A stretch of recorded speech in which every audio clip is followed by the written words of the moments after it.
Testing of Fuji Differential pressure transmitter. The transmitter has been set to a calibration range of input signal from 0 to 2000 millibar, square root type. For testing, we add a 24-volt DC power supply, some pressurized air as input signal, and a multimeter in order to measure the milliamp output. By manipulating the input signal, the unit reacts, and at 0 millibar, the output is 4 milliamp, and at 2000 millibar, the output is 20 milliamp.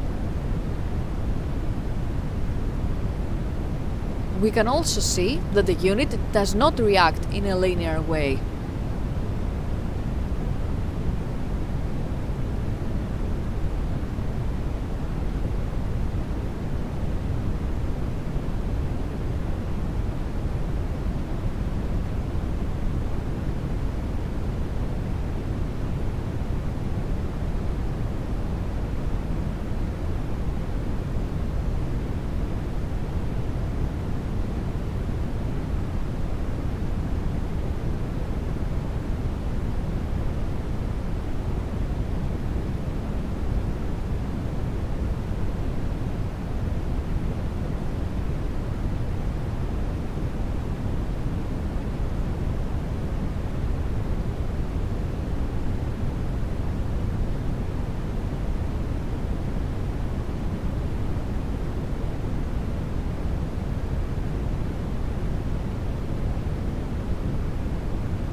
It is now clear that the transmitter is working successfully and is ready to be delivered to the customer.